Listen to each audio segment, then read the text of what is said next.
Welcome to the Half Full. Oh, he's doing the intro today. No, go ahead. Go.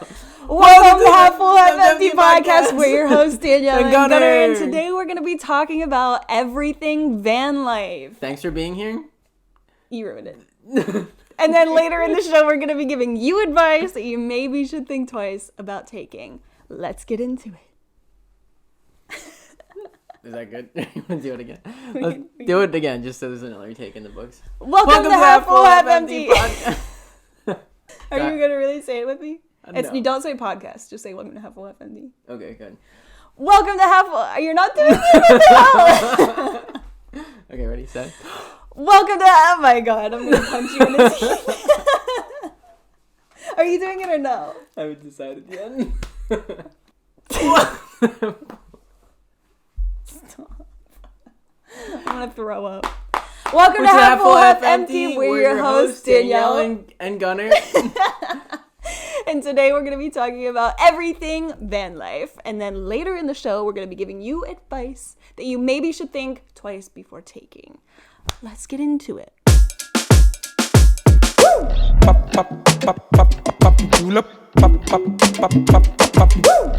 All right, well, first things first, we normally record the pod on Sundays, and today is Monday, which means yesterday was Easter. How was your Easter? What did you do? It was good. We spent the morning together, and then you left. I went and volunteered at the Humane Society for a couple hours, and that was really fun for me. They really were, like, pushing for volunteers to come in on Easter as if, like, nobody was going to be there, and there was, like, tons of volunteers there. I was like, okay. But yeah, it was really fun. Got to walk a dog and do some fun things. And because you showed up consistently at the Humane Society, you are now doing what? A mural for them. So Danielle's first mural gig. Yeah. Locked and loaded, yeah, hopefully. I'm gonna do a mural for them. I'm really excited. She's been looking for a mural gig for a while now, and I think she's got it on lock. So yeah, I'm gonna go talk to them about it this week. So keep your fingers crossed.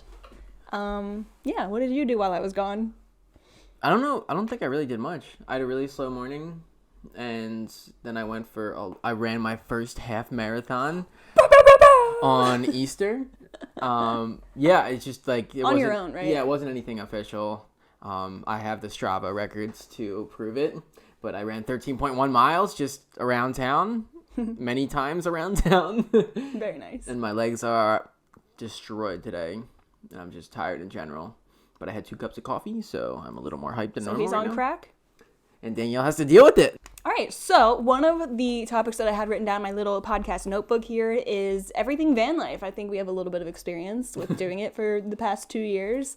And it's something that I feel like we get asked about a lot, whether we are doing it currently or not. It's kind of just a big part of our lives. Mm-hmm. So we're going to talk about van life today. Our experience with van life in the future, ? Just this whole topic is going to be, our podcast is pretty much going to be about van life. So yeah, so let's start out with talking about all our van life recap. So yeah, I think I will start because I had it first. Yeah, this is for assuming that you know nothing about us at all. This is how we got into van life. Quick little recap. Quick, yeah. Because I would assume that. We won't bore you. Yeah, whatever. Okay, so anyways, I always felt like a little hippie at heart. And for like years, I wanted a little Volkswagen bus, and I wanted to live in it and travel the United States and just be cute and hippie and live my life. I have a little tattoo of a Volkswagen bus on my ankle, whatever. And I quickly realized that those vans, people definitely do live in those Volkswagen buses, but like it is just so not practical. So, then the idea kind of went into like the classic white Mercedes Sprinter van and whatever. But so I wanted to do this for like a really long time, and my parents kind of like talked me out of it a little bit. They were like, you're going to get kidnapped and abducted, blah, blah, blah. But then my brother, he bought a short school bus, and he went and did it before I got the chance to finally like grab hold of my dreams. And so he went off and did it. And then my parents kind of realized like, oh, okay, you're not going to like die if you go live in a vehicle. So after probably like a year of him doing that, I was like, okay, well, I got to one-up him and get an ambulance because he had a school bus. I'm going to get an ambulance. So I got the ambulance. Mm-hmm. And my whole idea with the ambulance was that I wanted something that was already like kind of ready to go. Like there was a lot of cabinets in it already. I didn't gut it at all. We really just, me and my dad just, I wanted something, because, okay, I can't do anything. I am not a handy person. And I knew that my dad was going to be the one to be building for me. So I wanted something with extremely minimal work for him. So that's why I picked an ambulance. And yeah, I love it. But so I traveled around in that for like 3 months solo, got really burnt out, came home. And then that's when we met. And you were like, oh shit, she has a van.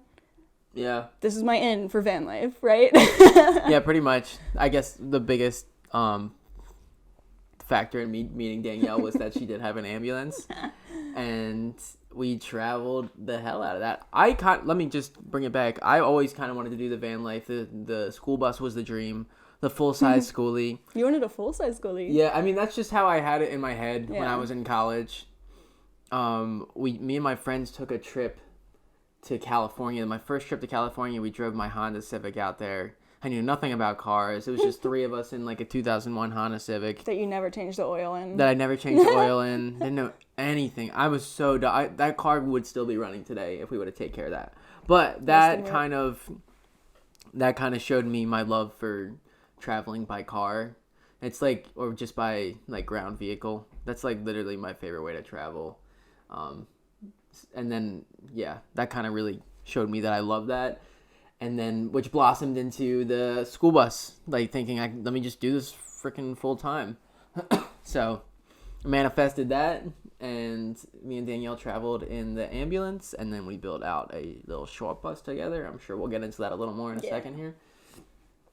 But yeah, the side note, that's like, whenever people, like, we've done, like, hella interviews on our story, because it's crazy and whatever, but I feel like every time people are like, so what drew you to Danielle? What was the deciding factor that really made you choose her? And, like, they want the answer to be like, oh, I could just feel her vibes, and, like, whatever. But really, it's like, I had an ambulance, and you wanted to travel with me. Like, let's be real here. So it was just common interests. Yeah. That's all you can go off of. Yeah. Because I can't know Danielle in a week, so I can only... Right. I also added a layer to the adventure of driving in a van across the country. Yeah, you just made it more juicy. Yeah. So that was our little van life recap. We've lived in it for the past 2 years, and now we're in an apartment. But anyways. That's what got us in the van life. Yeah. That's how it started. Mm-hmm. And then we met each other, and we drove to Vegas. Mm-hmm. And we did a whole bunch of stuff out on the West Coast. Yeah.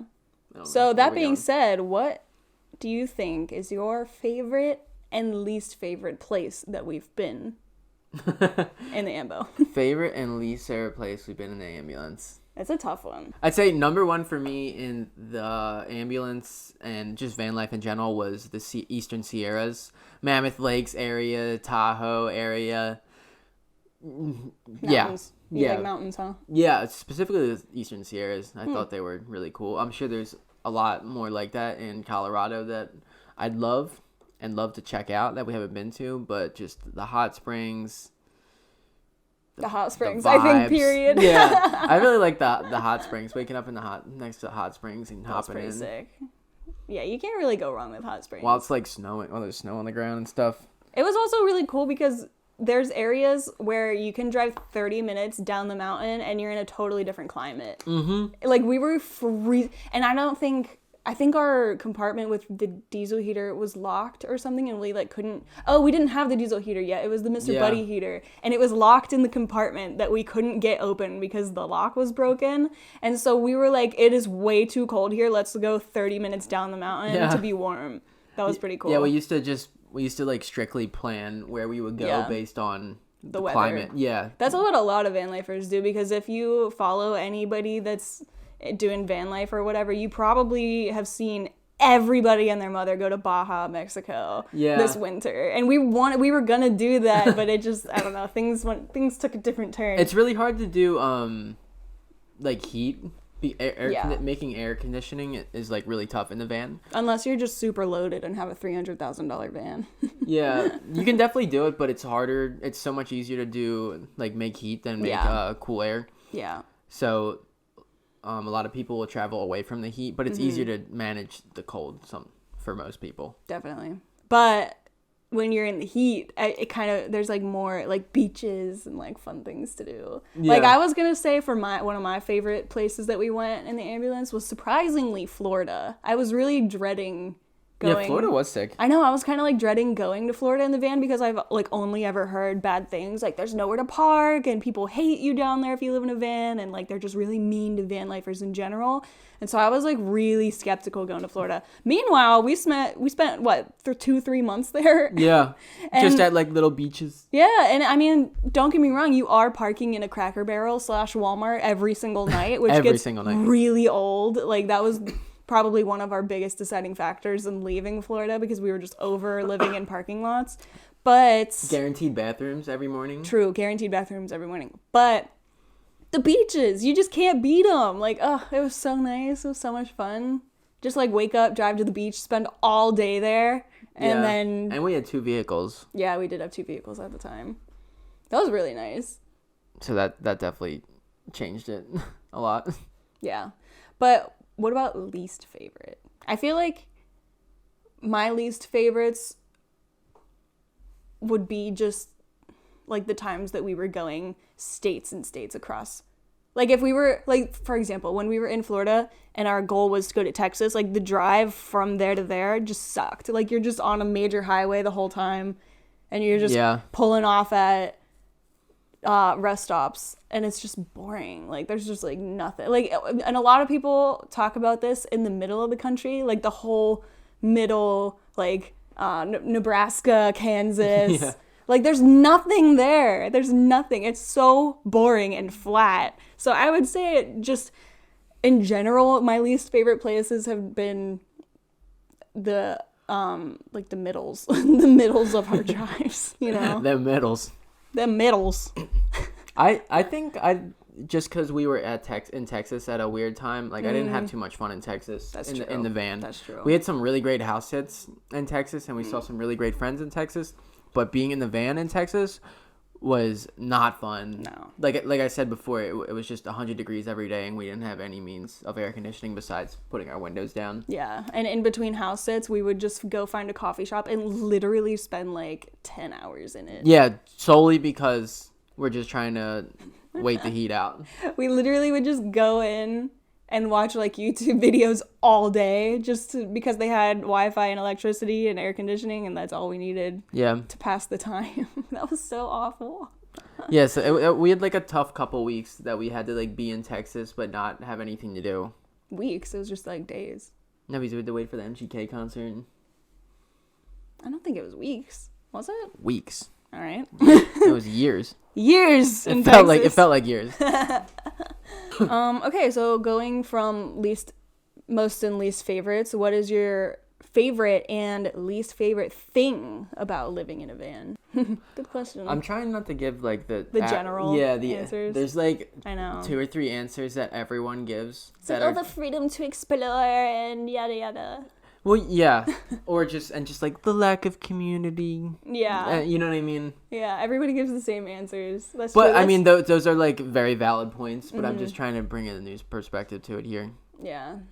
I'm trying to even think. What's my favorite thing? I think my least favorite thing about van life is the constant decision making that you have to do. I have heard other van lifers talk about this a little bit, where it's just like you have to make so many small decisions every minute of your day, like where you're gonna park to cook your dinner and what you're gonna cook for dinner and what grocery store you're gonna go to for dinner, and just like where you're gonna sleep that night and what are you gonna do the next day and where do you see yourself next week and are you gonna travel this much. It's just like so many things to think about all day. And if you don't have a bathroom, which we didn't, it's like, where are you gonna go try to use their public bathroom every day? There's just so much to think about, and it's just so exhausting. Like, there was so many days where we didn't do anything really, but I felt so exhausted from just like being alive and existing in the van.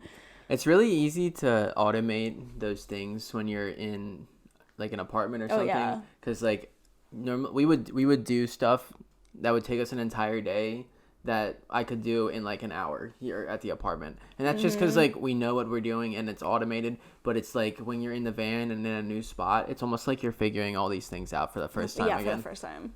So yeah, it's like you just moved. It's like you just moved somewhere, or like just had a stroke or something, and you're trying to figure stuff out. Yeah, that's what it feels like sometimes. Every day. So it is like a lot of decision making and that has definitely some wear on the dome. Yeah, I hoped that like that would give me some exposure therapy for making decisions, because I hate making decisions.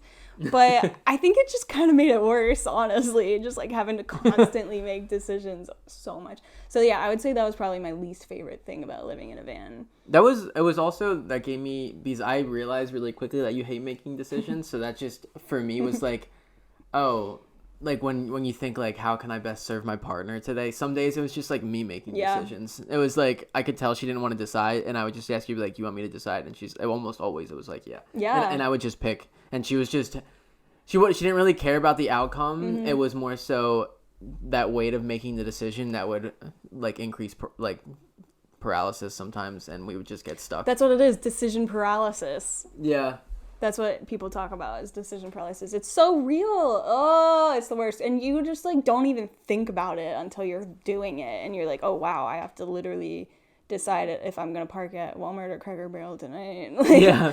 I don't know. And after doing that all day, then like the easy stuff kind of gets hard, just because you're so exhausted from thinking about like very easy and mundane things that you normally have automated in your life, that like getting up and cooking a big meal or like a meal for dinner was hard, and we'd find ourselves just like eating like a sandwich or something. Yeah. Something quick and easy that wasn't really super satisfying, but we just did because we were hungry. Yeah. And specifically finding places to sleep at night, it seemed like, okay, you know there's a Walmart down the street, but then you pull up and it's like really sketchy, and you're like, well, this was my only plan for the night, now what do I do, you know? Yeah. And you just like never really know, because you're going to unknown territories all the time. And yeah, and this is person to person. Like right. We've met people who have like no problem sleeping in a sketchy place. It doesn't like have any weight or affect their sleep at all. I think it also, it is person to person. And also if you have like a guard dog or something like that, like no one's gonna mess with you if you have a big old dog. Yeah, if you have I feel like animals are like a really big perk. Yeah. To some people in van life, but also that was another least favorite thing for me. Because, okay, fun story, this is why I didn't take my cats with me in the ambulance, because I was like kind of dating this guy one time, and he had a dog, and this was before I had ever left in the ambulance originally, and we were taking the ambulance out, I don't know, we were like doing something in the summer with his dog, and afterwards we went out to eat, and he had also previously lived like in an RV with his dog, so the dog was like no stranger to hanging out in a vehicle while we like went out to eat, and the ambulance has like a fan, solar panels, you know the whole, like it's fine for the dog to be in there. We weren't like leaving it with heat stroke, you know what I mean? It was totally fine, and she's used to being in there. So we go out to eat, and then my friend texts me and she was like, hey, are you okay? I just heard something about the police and a dog in an ambulance, and this sounds something like it might be related to you. And I was like, wait, what? And so he goes outside to the ambulance, the dog is gone. Out of the ambulance, nowhere to be found, and none of the windows are smashed. It's like all the doors are locked. It was really weird, and we were like, where the hell's the dog? And so we like go to the police station because we're like, someone stole this dog, you know? Someone stole my dog. I didn't go into the police station, but this is what he told me whenever he went in, is that they told him that we should be charged with animal cruelty because we left the dog in a hot car. And like, don't get me wrong, I totally get that. But we were like, okay, well, did you like look in the back, because there's like windows and there's like a fan and the solar panel keeps everything running. She had water. It's like a little house back there. And they were like, oh, well, we didn't really look around or whatever. So they just broke in and took her and they didn't even contact me at all. They said they like ran the plates, found out whose vehicle it was. And then they claimed that they came into the restaurant, but they never did, because we were there the whole time and nobody ever came in. It was crazy. And so like that really sketched me out, that it was that easy for someone to break into the ambulance to take a pet. And so I was like, there's not a chance that I'm leaving my cats in there without me. So that really dog just low-key sucks. Why? Why was he not trying to mess up strangers coming into the ambulance? Oh, she was like a small little, not small, but like a little medium sized. Like, it was a cat. Not really, but she was a Pomsky, a Pomeranian Husky. Oh, I know. So like a medium. She loved everybody. Like, you know, she wasn't fucking anybody up. Yeah. But yeah, so that really turned me off specifically from having pets in the ambulance. Like I even had a cat door installed and stuff. I was ready to take my cats, but then that really just like threw me for a loop. But we know tons of people that travel with pets and they love it. Yeah. And like there's tons of perks, obviously, like safety being one of them. If your dog is, gonna stand up for you. Like having an animal, like before you go on the road shouldn't be the reason that you don't go on the road. Yeah. I feel it. Unless it's not unless the animal isn't like into it. Right. Of course. Yeah. I don't know. Weird scenario that literally only ever happened to me. But, well, okay, let's not be negative anymore, but what's your favorite thing about living in a van? Yeah, I mean, obviously just... The travel aspect of it? Traveling. Getting to wake up in new places every day. So, such a typical response. It's really just that, though. Yeah, just being able to park your home anywhere, stay in places as long as you want. Like, traveling not on a timeline. I think that's my favorite part about van life. Yeah, I like that, traveling not on a timeline. Like, you're not limited to the days your plane flies in or out. Mm-hmm. It's just, I can stay here as long as I want. I have no schedule. Yep. I just met this really cool person. We can drive 4 hours in any direction with them. That's so great. You can literally just, like, pick up and go. Like, if you think you were going to go here, you were like, oh, wait, actually, I want to go there. And then you just can because nothing's holding you back. Yeah, I think that's, like, my number one thing that isn't, like, the casual seeing new places answer. Yeah. All right, so as you may or may not know, we moved into an apartment a couple months ago. We're probably on month 3 here, I believe. And a lot of people ask us, are you done with van life? And are you selling the ambulance? Short answer is no. No. Honestly... First things first, I think I'm way too emotionally attached to the ambulance to ever sell it. I'm really just, like, not interested in selling it. It's probably just, I don't know. It's also kind of like a safety net because say we weren't able to, like, pay rent or whatever and got evicted, like, we could just move back into the ambulance and it's totally fine. And we could be anywhere and we could live for nothing, essentially. Pretty much, yeah. So, I don't know. And we're also not done with it. Like, I think we still want the option to be able to pick up and go to wherever we feel like going that week, Yeah. So we're not done with van life, but I also don't think it's going to be a full-time, long-term thing again. Yeah, like we probably won't leave and like never plan. Like we won't do a one-way ticket into van life again. Yeah, with like no end goal. Yeah, there'll be like a destination and like a loose return schedule, right. More than likely. But it could be like a quarter or 2 quarters that we're out.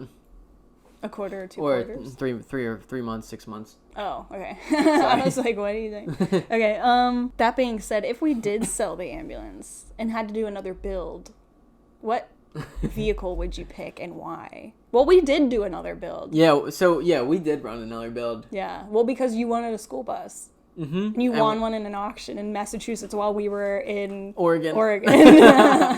Yeah, I was like, yo, I'm going to bid on this school bus. I was like, okay, cool. And then you're like, I think I might win. I only bid on it once. I'm like, yeah, I'm winning, and no one's bidding against me. Yeah, so fast, like, speed across the country to go pick up the bus. This is like before the auction sites became like blown up with people looking for buses. I bid on one in Massachusetts. It was like, I think I won for like $800. Yeah. So I'm like, this is such a deal. Like, let's just go get this. And unseen. We were kind of planning on going back. Yeah, it was like a loose. You had I had something going on. Yeah, you had something going on that we needed to get back for. I can't remember. But yeah, we got that bitch in Massachusetts, and we spent the next 6 months building it. Yeah, it was pretty slow, and we kind of took our time with it. Well, because we had not really done it before. Like my dad really built the ambulance for me, and so it was like a second try for Danielle, and it was nice because it was the first like big project we did together, like something we really grinded on together. We were doing something that we weren't like. It wasn't the most fun to go out in the cold and build a bus every day. So that kind of tested us in our like relationship. Yeah. Just doing things that aren't patience. Yeah, just doing things that aren't like sunshine and rainbows with your partner every day. I feel like really helped us like grow into just like it really helped me understand knowing when I should be like fucking around with you and when I should just like shut the fuck up. Out of my space. That also reminds me, one time I was dating this guy and I bought something from like IKEA and I was like, hey, you want to help me build this? And then we like got started and I was like, oh my gosh, this is a test to our relationship. I was like, and then I really stuck with that. I was like, if you will ever want to test your relationship, build a piece of furniture together. And then you'll know if this is gonna work or not. But yeah, building the bus. Yeah, we built a whole house together. Yeah, just doing any sort of hands-on construction project with a partner, I think, is a good test to the relationship. It was fun. Danielle's like kind of proficient with power tools now. And I know my way around a drill. yeah, it was cool because like we never really built anything before, and we took great pride in that when it was over. I feel like that's like one of my biggest accomplishments in my life. And I think that's why we really want to flip a house or like do something like not build a house, but like fix up a house or whatever, because we kind of have a little bit of knowledge now, and it'd be cool to take that knowledge into a house now because we kind of know what we're doing. Yeah, and make a little profit on that. Yeah. But anyway, if we were going to do another one. Yeah, back to the story. If we were going to do another one. What kind of vehicle would you pick and why? With my current mindset now about van life, about it not having to be a full-time thing, I'd probably want to do some weird-ass vehicle. You always said, like, let's get a full-size Schooly and, like, chop the roof off and put a slide in the back. Yeah. And, like, put a hot tub in there. And I'm like, oh, my God. I'm like, my mindset about traveling right now is, like, I want to build something that isn't... content. It's like a content machine, but also something that I can pile all my boys in, and we could, like... go to like the Salt Flats and spend like a week there. And you want to put just like 8 bunk beds in the back? Yeah, I want to put like 8 bunk beds in the back, like have hammocks outside. I want to grill off the back. So you want a full-size Schooly is what you're saying for your next, if you had to do a next build. Yeah, I'd probably want to do something like ridiculous. Wacky full-size. Yeah. All right. But not like, I don't want to spend like a year on the build and have everything like pristine. Yeah. Like I for this one, I'm not super oriented on like resale value. Mm-hmm. Like I just want to have like a good time bus that is gonna die with me. Yeah. And I can put on Facebook Marketplace in 10 years, and someone looks at it and be like, damn, what the hell were they doing with that like thing? these people were on drugs or something. Or another, if we ever found like a really good price for a Sprinter, I'd be into like flipping that if I could see like a spread of like 40 or 50K in the back end on that.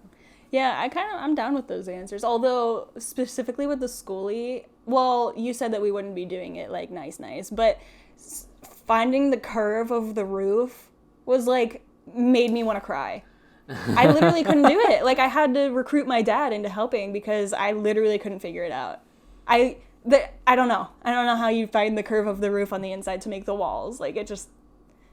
Yeah, well, we wouldn't even have to mess with like things that we wouldn't want to. Right. Schoolies just in general are so oddly shaped and weird to deal with. Like we would skip like the insulation. Oh, really? Oh, yeah, I don't think I would take going back again, I don't think I would take the original roof down. Yeah, a lot of people don't. They just paint over it or whatever. Yep, I don't think I would take the original roof down. I'd build everything from the floor up. Yeah. Hang some lights. Like I'd probably go to IKEA and get like a cabinet set, and then just get a camp stove and slide it on top when we want it. Yeah. Like something really simple. Really simple. Like super focused on just Would having you do a solar? good time. Yes. Yeah. Yep. Yeah, I put solar on top. Okay. Yeah, there's like certain things that I probably wouldn't sacrifice. Yeah. Like I wanted to be able to generate power. Would you do a bathroom situation? Maybe just a pee funnel? Shout out Definitely. Aaron and Beck. Yeah, definitely a pee funnel.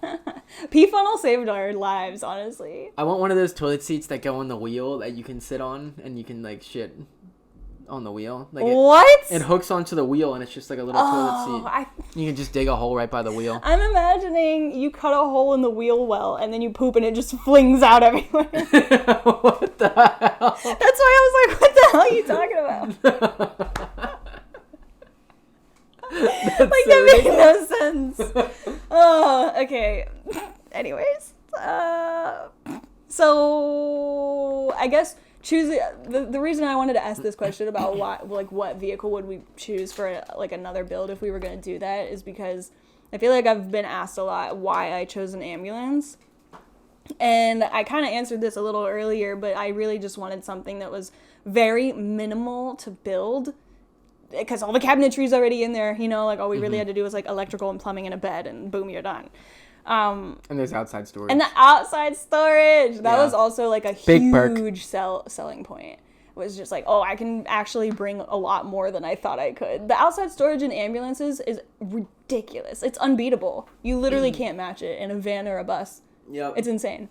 But Yep. after I got my ambulance, my brother saw my ambulance. I was like, oh, I kind of want an ambulance. And guess what? He bought an ambulance. And now he's selling it. So if you want to go buy it, I don't know. The other question that I sometimes get asked is the ambulance haunted? And we actually have a juicy little story about a haunting in the ambulance. Remember? Do we? In Vegas.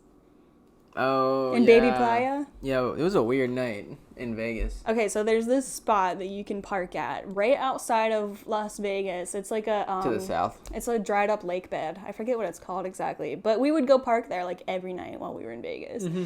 And it's just like a vast nothingness. It's like the Playa, Burning Man. Yeah, we called it Baby Playa. Baby Playa. So we would go park there, and one night it was just so nice out. We had all the doors open. Yeah. And we went to sleep. We would just leave them opened for like when it's pitch black outside. Yeah, you literally like no one could see you unless you had your lights on.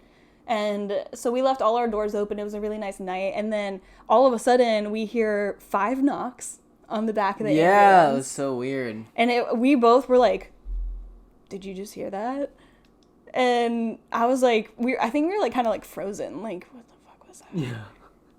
And then I think you went outside and to we pulled the door shut. Yeah, we pulled the door shut, but you went outside to like see if anybody was around, got like a flashlight out. Nobody was around. The closest person that was parked to us was like yards away. But it was like a clear, distinct like knocking noise on the ambulance. I'm like, what the hell is that? And the only thing that we could chalk that up to was there was like people far, far, far away on like the other side of the playa that had like really loud exhausts that were like popping. Yeah. You know how like an exhaust will just like pop, pop, pop, pop, And that's the only thing that we could think that made that noise that sounded like a knocking right on the back of the ambulance. But it was really weird, and we were both kind of freaked out about that.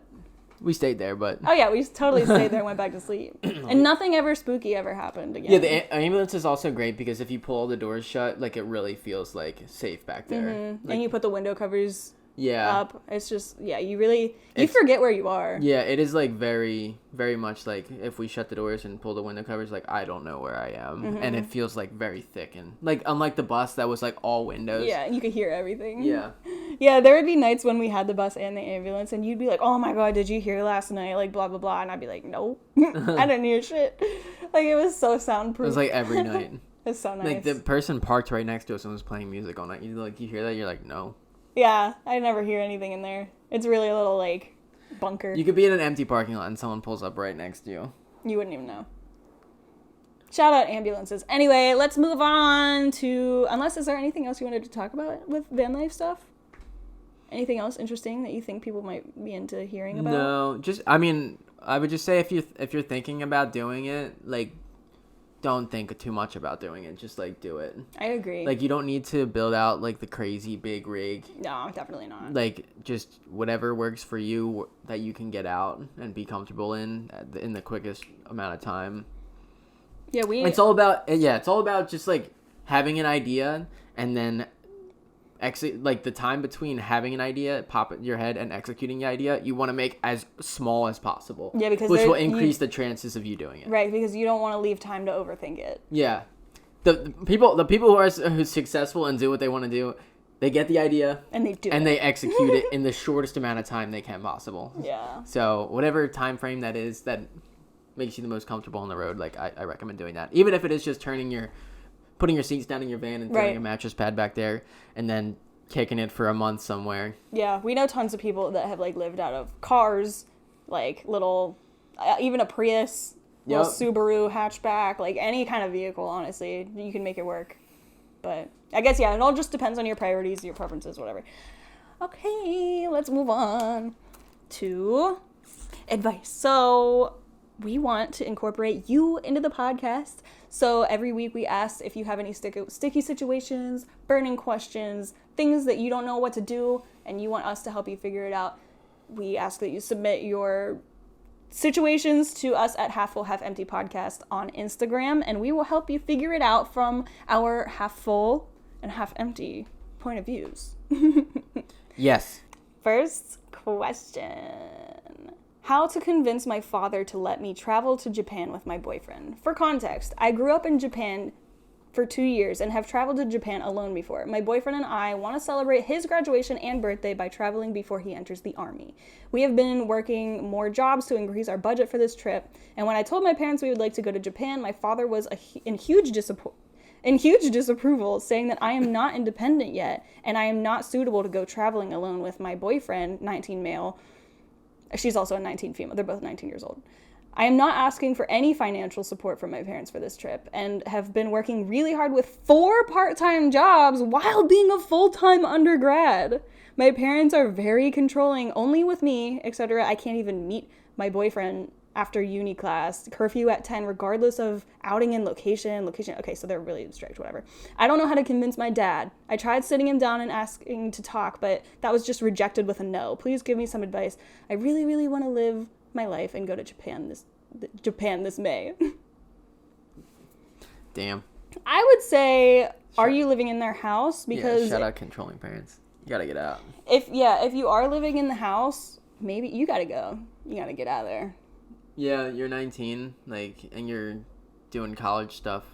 It's just time to get out the house, and that'll definitely, I feel like, loosen up that hold they have on you. Right, because you're also 19. It's not like you're an adult now. You can do whatever you want. Just go. You don't need their permission. Mm-hmm. Yeah, I would move out. I'd focus on moving out. Right. And I mean, you could probably figure out, or you know what? I was gonna say you could probably figure out moving out before this May Japan trip. And you can definitely support yourself because you're working 4 jobs. Yeah, if you can get an apartment. Right, if you have the funds, if you got the plan, you got someone to go with you. You don't even need someone to go with you, but lucky for you, you do. Just go. Yeah. You don't have any, they're your parents, and obviously you want to, have their approval and stuff, but you're 19. Yeah, just go. You don't need their approval. Right. You gotta, when we talking about this the other day, it was your parents are just trying to figure stuff out like you. Mm-hmm. It's probably not anything personal. They're probably trying to do what they feel is best for you. But yeah, sometimes they just don't see things how you see them. Right. And that's okay. But you need to just identify that and move accordingly, Yeah. Yeah, they probably just want what's best for you and think that this is a silly idea and you should be saving your money and stuff. But once you do it, you go have a great time. You send them pictures and then you come back and tell them all these fun stories you have. They're going to be like, yeah. All right. This is literally literally me. Your parents didn't want you to do the van life. And then I just did. Yeah. And they were like, oh, wow, that's so cool. Yeah. Yeah, so, our advice is just go. You don't need their approval. Yeah, I mean, just tell them. You don't have to ask. Yeah, don't ask. Tell them. Yeah, be like, I'm going to go to Japan. Yeah, this is what I'm doing. See you later. Yeah. Easier said than done, of course. Very, very true. Especially when you've never done it before. True. You're starting out with a really massive trip to another country. True.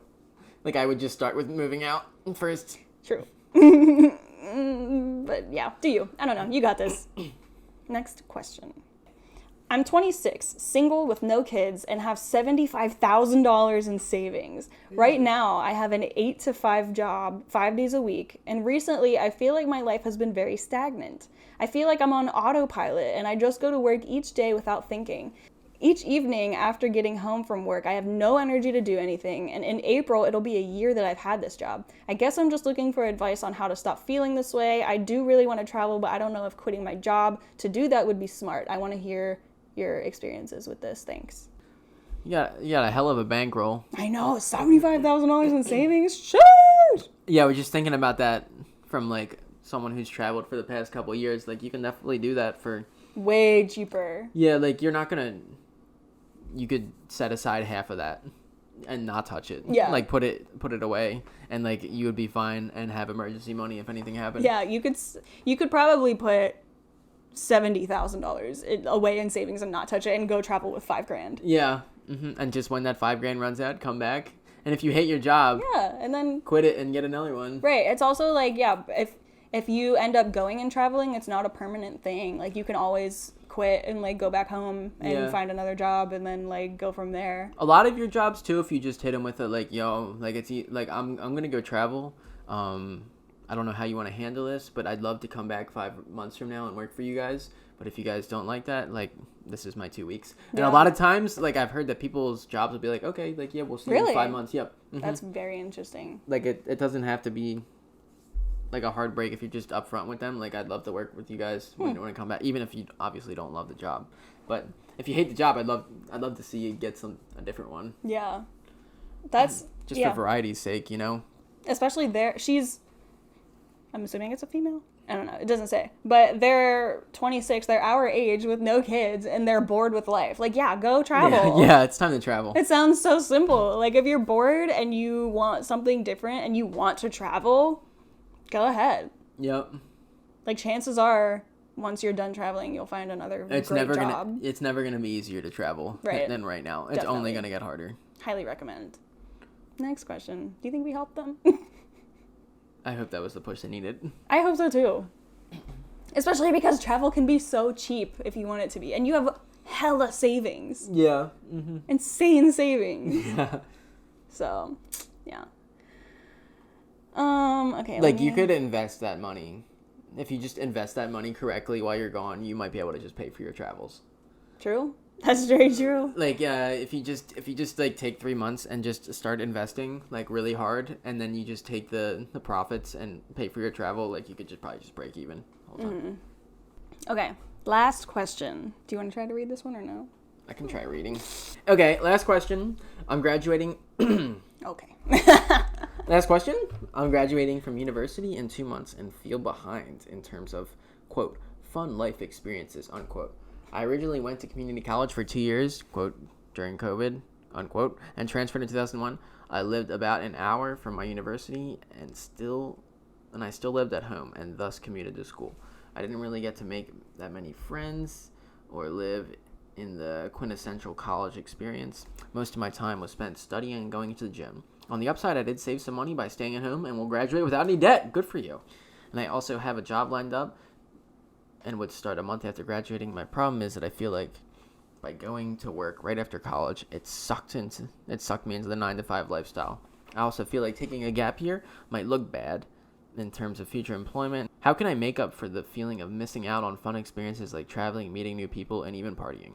I feel like a lot of people feel this when they graduate high school. This is from college. I'm graduating from university. So, well, either way, when you're leaving like a huge part of your life to move into another huge part of your life, I feel like a lot of people feel this, like, there's a lot to unpack. Yeah, like, am I doing the right thing? There's so much, but it's more so not am I doing the right thing. It just seems more like FOMO. Yeah, definitely. More than anything.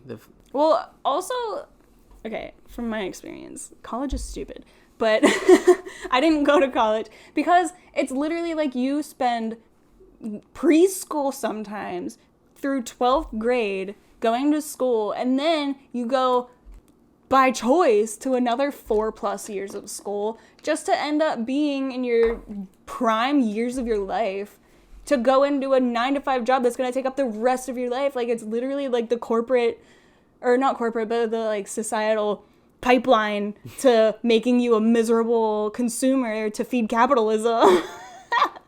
You know what I mean? It's like, if you want to go do something different with your life, like, do it, because there's no right and wrong. Yeah, there's just life. There's just life. And if you feel bored or if you feel like you're missing out on something, like, there's always going to be time to go find a job. Like, yeah, they might see that you took a gap year and be like, oh, what was this gap in your resume? But, like, do they really care? Yeah, if you're a strong candidate, you'll come on top. Right. And most of the time, your gap year will give you so much more, like, perspective and on, you know what I mean? Mm-hmm. Like, if you never see anything outside of the pipeline, yeah, like, you're just like everyone else. Yeah, literally, you're just a zombie, just walking around doing what everybody else is doing. Yeah, I mean, I feel like you could fix the partying thing by just going to parties. Go to college parties. But Well, she's graduating from 2 months. Yeah, everyone's popping off right now. Like, go make a friend. Go live with a friend in college. I don't know if you can do that real quick. But you have to, like, know someone. Be like, yo, can I stay in your dorm for, like, 2 months? And just, like, have fun that way. Or, yeah, if you have any... Or it says I didn't really get to make that many friends. Well, I'm sure that there's got to be at least one person, right? Hopefully. Yeah. I don't know. Well, if there's anybody that you even are acquaintances with, someone you sit next to every day in class or something, just be like, hey, what are you doing this weekend? And, like, maybe because it's almost the end of college, they'll be like, oh, yeah, like, so-and-so's having a party this weekend. You want to go? Hopefully. Yeah. I feel like, yeah, the partying aspect can definitely be... Take the gap year. Take 2 gap years. The 9 to 5 stuff will always be there. Always be there. They're sure. Always waiting to suck people up into their corporate life. Oh my god, you villainize them so bad. I just, like, have never met someone that's happy in their 9 to 5. You know? Yeah, I don't know. I think maybe a lot of people that are unhappy in their 9 to 5 would also be unhappy outside of their 9 to 5. You think? Depends. I don't know. I just feel like some people, maybe, hypothetically, just so people don't get mad at me, I feel like are just very, very receptive to when you're in high school that the next step is you gotta go to college, so they go to college, and then the next step is you get a good job, so they get a good job, and then the next step is to get married, so they get married, and then the next step is to have kids, so they have kids. It's literally like people are so receptive to that, and they are just like, oh, well, this is what I do next. This is just laid out in front of me, and this is my path. Like, this is what I gotta do. But if you ever, like, think about maybe, oh, hey, what's that trail that looks a little unfollowed, you know, in the woods, and you follow that, and you're like, wow, there's a whole ocean over here. I don't know. I'm getting real crazy right now. No, this is good. I like that. You know what I mean, though? Like, some people just only can see the path that is laid out by people pushing for that path, which is everybody in America, at least. Yeah, I don't know. It seems like there's, like, this... Maybe it's just what I consume and the people I'm friends with, but it seems like there's a shift away from this. Yeah. There's, like, becoming this, like, large-scale awakening. Yeah, the wokeness. I don't know what the woke term has been. Yeah, that's been, like, really... It's been thrown around to demonized. Super lefty. Yeah. Maybe but I think the awakening term like runs a little harder. Or even like rebellion. Yeah, people are just, like, understanding that there's more to life. Taking the classic route probably won't make me the happiest, so they're experimenting a little more. Especially after the lockdown. Like, I feel like a lot of people realized their secure job wasn't that secure. Yeah, and, like, everything can change like that, and so they want to take hold of their lives rather than just, like, letting it float on by. Yeah. It's super interesting, like, when sometimes you feel like you have everything, like, in control, and then, like, this one particular event will come around and really just, like, kind of check you. Be like, wow, I really didn't have that much control, or like, wow, I really wasn't that happy. Yeah. Or maybe I should try something. And maybe that's what's happening to this person, is, like, they're like, oh shit, like, school's over, I feel like I haven't done anything. Yeah. You know? Well, yeah, and what I have to say to that is just, like, the feeling of regret will always, like, be more haunting than... or wait, no. The feeling... okay, continue, I'm sorry. The feeling of, like, regret for not doing something will always be just, like, a little more haunting than... if you did do it. Yeah, or just, like, a path of security. Right. Like, you gotta try. Yeah, I agree with that. I thought you were going somewhere else with that, and that's why I was like, whoa there, buddy. Okay, well, hopefully we helped. This is, like, yeah, she's asking this about, like, an entire lifestyle, not, like, one specific thing. I say take that gap year. That's kind of what I did after high school. I was like, I'm going to take a gap year, and then it turns out I just never went to college. So maybe that's what'll happen here. They'll take a gap year and be like, 9 to 5 is not for me. Peace. Yeah, try it. Do it. 9 to 5 stuff's always there. All right. Working for someone else is always there. Great advice. Congrats. But also, everyone isn't an entrepreneur, so take that. They don't need to be. Yeah, not everyone has that mindset. So, like, you might have to work for someone else on a 9 to 5 schedule. You know what I mean? Regardless, they're going to figure it out. If you want to take a gap year, take a gap year. You'll figure it out. 9 to 5s are always going to be there. Period. Yep. All right. So 9 to 5s get a bad rap, too. They do. but I've also never had one, so I'm like, fuck you. On to the last segment of the podcast. I am such a follower-ass bitch. I love to follow people and watch what they're doing and how they do it and how they live their lives. So at the end of each episode, we have a segment called Creator Spotlight, where we feature one creator that we've really been into that week, tell you a little bit about them and why. So this week's Creator Spotlight is... Actually, I'm not sure how to pronounce her name because we've never met her, but it's Amalia May. It's May Moves Yoga on Instagram. We've been following her for a while now. I think you showed me her, right? Yeah, because I saw what my mom does, like a lot of essential oil stuff, and I saw that she was doing that on the road. And I'm like, that's fucking badass. Yeah, so she's a founder of a traveling herbal shop, which is called Come Alive Herbals. Yeah, because we found that really quickly on the road that everyone is trying to do like content creation stuff. And so when I saw her like doing like small business stuff or like selling a product on the road instead of selling a lifestyle on the road, I thought that was really cool and different, and she would seem super into it. Yeah. So and we've been following her ever since. We're kind of just like internet friends. Like we've never met her in real life, but we follow each other and interact with each other. But we're a fan. We're a fan. I heard that she's gonna be listening to this podcast, maybe. So wait, let's get her product. Oh yeah, okay. So I just purchased some stuff from her shop because I really wanted to try this. Her like best-selling product, I think, is this magnesium mist, and I just bought it. Show the video users. Boom. It's so blown out, you can't see it at all. It is a magnesium mist. Yeah, so it's this little magnesium mist. It is basically like, I guess a lot, I don't know, I'm just strictly taking this from her website. I'm not a professional, I don't know. But a lot of people are really deficient in magnesium, and magnesium deficiency can cause energy problems, sleep problems, hormone imbalances, ruin your gut health, all this stuff. So I really wanted to try this to, I don't know, help with that stuff and all the, I don't know, there's like other stuff that it helps with too, and it smells really good. And also I bought this Sacred Woman tincture thing, also for like hormone imbalances. I don't know, I'm under the impression that I have like a hormone imbalance, so I'm just trying like natural remedies first, and I figured who better to try natural remedies from than someone in our community. Yeah. Our old community. Right. Whatever. Are we still in it? Are we kicked out of the group? Yeah. But yeah, if you want to follow her, she also does Ayurvedic. She's an Ayurvedic practitioner, body work, and she's a yoga student / teacher. So it's at May Moves Yoga on Instagram, and I think TikTok as well. I'll have to double check that. Look in the description of the podcast to make sure. But yeah, that's our creator spotlight of the week. And that's about wrapping up the episode. New episodes of Half Full, Half Empty come out every Wednesday to help you get through the week and also to help us get through the week.